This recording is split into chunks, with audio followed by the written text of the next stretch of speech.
Welcome back. You are joining me on a bit of a road trip on my way to Lisbon. We're going to change out these wheels and tyres for the KTM wire wheels, which have finally arrived, and a set of Mitas E07 Plus. So let's see how that goes. I've also changed my tank bag to the GS version because it suits the tank better, the slope on the tank. I also got the tail bag as well, just to see what that's like. So I brought my laptop. Going to do an overnighter. Going to drop the bike to KTM in Lisbon this afternoon. I'll do an overnighter, pick it up in the morning, and then ride back to the Algarve. But yeah, looking forward to it. These roads are phenomenal. I need to get there in the afternoon, so I decided what I would do is spend my day on some back roads rather than taking the motorway. Now, I don't have much choice. When I get almost there, I've got to take the motorway. But what I'll do is, I'll first see if I can gracefully mount this beast. What I'll do is bring you back on the way into Lisbon, just on the way over the bridge, because it is quite a sight. Not so good when you get to the other side, but it is a bit of a beauty as you approach Lisbon and come onto those bridges. So I'll bring you back then. See you in a minute. So I know I said I'd bring you back for going over the bridge into Lisbon, but some of these little back roads are absolutely phenomenal. So this is like right in the centre of Portugal. This is the Alentejo, and I always found it kind of weird that some of the town names here had a J in them. I didn't think that was very much used in Portuguese, but as it turns out, I was completely wrong. So we've got the Alentejo, we've got Algarve, we spent a few days last weekend, all from the Moorish history way back in the day. But just been crisscrossing these little country roads, kind of high valleys, low valleys. It's been really beautiful, really peaceful too.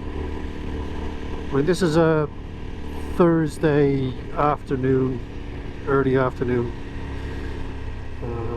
on the 2nd of March, and it's just, I mean, just look at this. When we talk about beauty and peaceful, just these rolling hills just everywhere. And the amazing thing with Portugal is, I think I might have said it on one of the previous videos, it has everything. From those sandy beaches of the Algarve to kind of farming rolling hills like this in the Alentejo, Serra da Estrela right in the centre, and beyond that you've got forests, and then you've got the kind of the national park kind of way up top. And it has so much, really has so much here to see. It's absolutely stunning. You start rolling through these little sleepy villages too, and I have to say I'm really self-conscious when I do. I actually put the baffle back in the exhaust because I hate kind of rolling through these towns and making noise. But the people are lovely, you know. They'd all give you a little wave as you kind of pass by. But you can see these little streets and stuff, you know, they're absolutely tiny, sleepy little places. But just look at that road kind of drifting off there into the distance over the hills. I'm gonna go right here for whatever reason.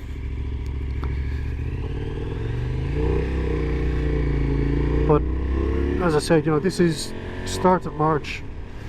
It's probably, it's going to be a bouncy one with potholes, I imagine. Most of the roads are fantastic, but you get some of them like this that haven't seen any kind of maintenance for years. But yeah, I think it must be like 15 degrees-ish, something like that. And it's just a beautiful spring day, absolutely gorgeous. So just one more reason for you to come and visit and see what's here. I mean, it's just beautiful. And I've no idea exactly where I am, to be quite honest with you. I'm just going to follow with the sat-nav. See these little kind of ribbons of road, just off they go into the distance and nobody around. So make sure you've got your toolkit packed, make sure you've got enough fuel, and you've got a map with you, and a bit of sat nav, and you'll be golden. Right, this time I definitely will bring you back for Lisbon. See you in a bit. So I said I'll bring you back for Lisbon, and it's just as wild as I remember. I'm running low on fuel as well, actually. One thing I don't like about this bike compared to the last one is you're down 7 litres in the tank. The older model had 30 litre tank, this one's got 23. And whilst it's not as thirsty as the Ducati, it'll still drink fuel pretty quick, depending on how much you twist the wrist. So this is one of those nice rides that I kind of like, or a drive even, just coming over the bridge and seeing Lisbon laid out before you. But I do not like traffic. Man, I tell you what, I used to drive a hell of a lot of miles in the UK,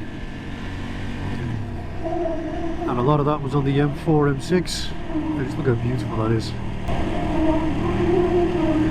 And over there, just absolutely stunning. But yeah, I used to drive a lot of miles on the M4, M6, lots and lots of traffic, never liked it very much. But since moving to Portugal, and particularly the Algarve, just don't see traffic, really. And although people complain about tourist traffic in August, it's nothing, really, in the greater scheme of things. Most of the time we got the roads to ourselves. But then I come somewhere like this, and all your survival instincts kind of kick in, because they do drive a bit mad. I've had people right up my tail, I've had people cutting across my nose. They really don't care. They're a crazy bunch, and they're in need of a driving standards agency, I think. However, anyway, there's the bridge into Lisbon. It is pretty. I'll see you in a second. Well, would you look at that? New shoes, and new sprocket, and new brakes. This N2 road from, well, basically runs the length of the country up the middle. It's kind of known as the Route 66 of Portugal. And the bit of road I've just come through on the other side of Terrau, oh wow, just wow. Let's see if I can get on this gracefully. Not as easy with that metal bar on my left leg, trying to get balance and stuff. I did actually film a whole load of footage on the way into Lisbon for you guys, because heading into Lisbon, it's a bit of a mix between Rio de Janeiro, what with the statue of Jesus up on the hill, and San Francisco with the bridge. However, I'm on this N2 road heading back down towards the Algarve from Lisbon. I did an overnight there last night. Basically rode up and dropped my bag in, my bike in, and my bag, my lid, left it with KTM. Stayed in a hotel overnight. Had a nice pizza in my pants for dinner, as you do. Watched a bit of football, Real Madrid and Barcelona. What more could you want from a holiday? So the guys actually put the wheels on for me, put the new tyres on, put the new brakes on, and then made sure everything was working well. I reprogrammed the tire pressure monitors as well. So I decided to take the windy road back from Lisbon. You can take the motorway, which is basically you come out the south of Lisbon on the motorway and you just keep heading south all the way down until you turn left at the Algarve. But I thought, why on earth would you want to do that?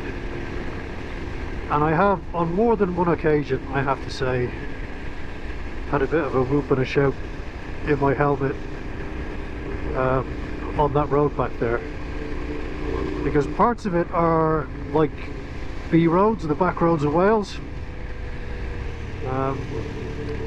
Other parts they're just straight runs, but with these enormous hills and dips and stuff, which is just like a roller coaster. I mean, talk about it being funny, like childlike excitement. It was pretty good, pretty good. So yesterday when I was at KTM, there was a guy stood outside when I got there, and he was complaining about the glass in his mirror rattling, and I think I'd seen that on YouTube a couple of times. People were kind of complaining about it. I haven't had it happen to me yet, thankfully. But we got talking, and he was, I told him I was there to get these wheels on, and he was telling me that his bike was in to actually have his front alloy repaired. He was doing a bit of light off-roading, he said, on a gravel road, and bent his rim. So immediately I felt justified in spending the extra money on getting the wire wheels and the new tyres. So I've done 200 kilometers, I guess, since leaving the shop. Some motorway, some kind of twisties. And what I will say is, there's a little bit more vibration in these than the Mitas E07 Plus Enduro, or a 50/50. There's a little more vibration at kind of 85 miles an hour and upwards. Nothing you can't deal with. And the handlebar damping system I've got actually works really well.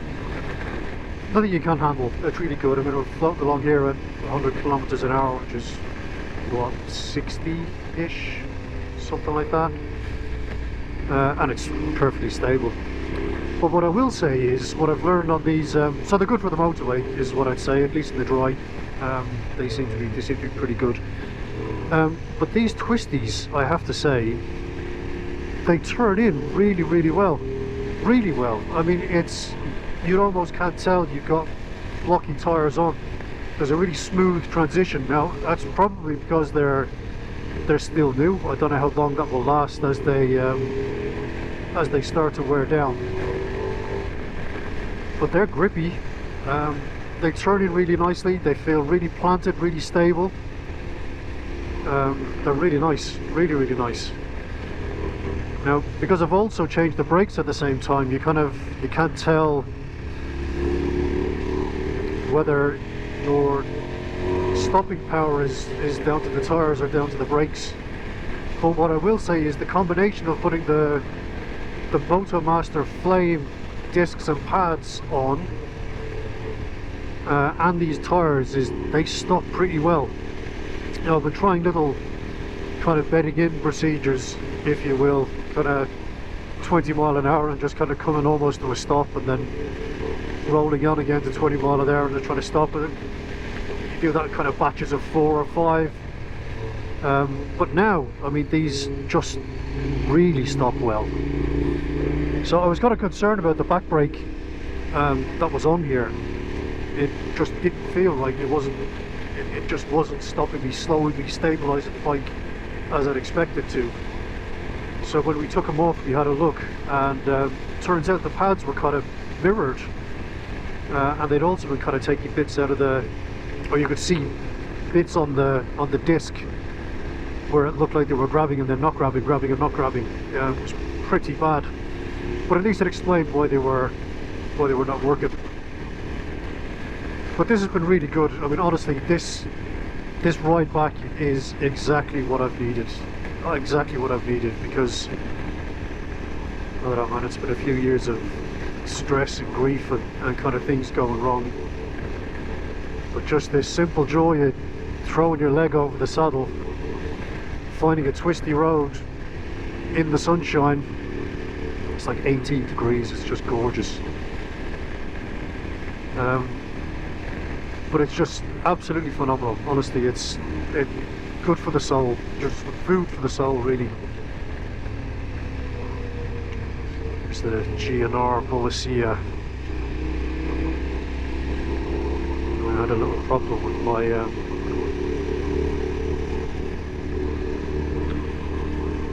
with my baffle falling out. Apparently they don't like it very much. He obviously likes KTMs though, it's gone the other way. Now there was just in front of him a guy, as I stopped there to start that video, I was feeling kind of selfish because I didn't have the video on. I wasn't going to record just how good this road is. A guy passed on a 990 KTM all packed up. It looked really nice. He had it done in kind of a white, tan and orange kind of colours. He was all packed up with his bags. So he's up here somewhere. I don't know if we're gonna see him.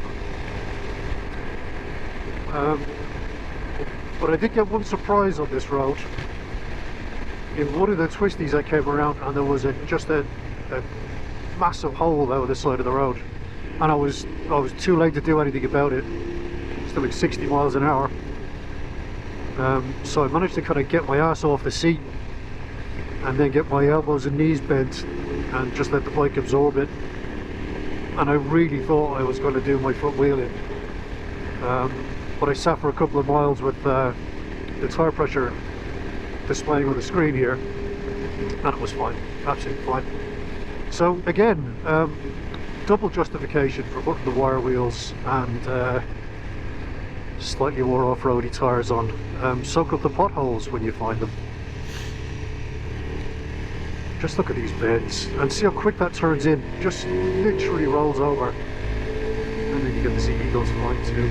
Just look, this is just absolutely amazing, amazing roads.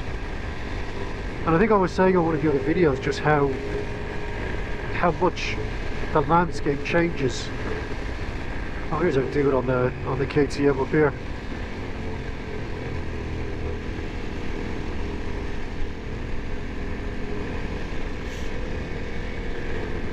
He's obviously going for a look around to see what's what. If you're feeling the cold, if you're feeling the stress, get yourself on a ferry or somehow get yourself into Portugal with your bike or rent a bike and come do some of these roads, because honestly it is absolutely phenomenal. Anyway, I'll bring you back if I see anything else nice. See you later. Well, I said I'd bring you back if anything else looked kind of nice.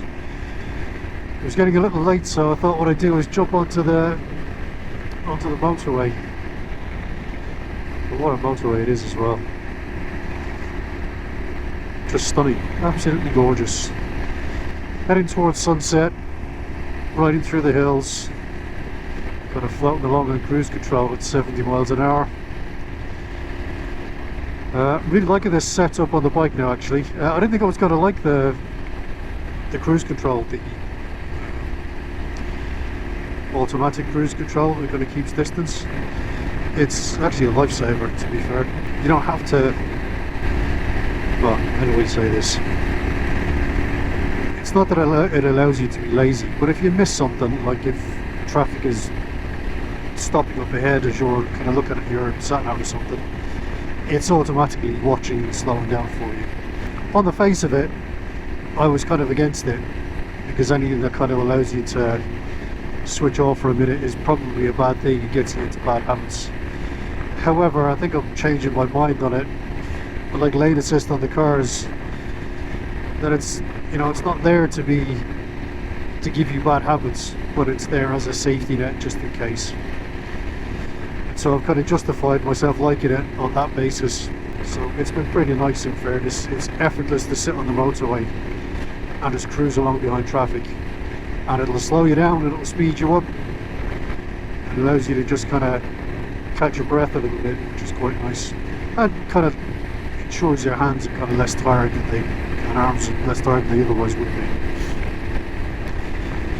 But even the motorways here, they do quite nicely, I have to say. Good surface, not much traffic. It's a Friday evening here, heading into the Algarve. Watching the sun go down, rolling through the hills, heading for the seaside. Life doesn't get much better, to be fair. I'm still liking these tyres, I have to say. The brakes are really, really good. looking forward to getting a few miles in on gravel to see what that's like, see if we start building confidence there again, and then start to get ready for this ACT trip. And then I'll take a filmed run back down that N2, because that is just stunning, absolutely gorgeous. So kind of look forward to sharing that. But anyway, that's it. I'll see you soon with more news on how this beast is going. But right now I'm thrilled with that, I have to say. But I'll see you soon. Keep it rubber side down. Talk to you on the next one.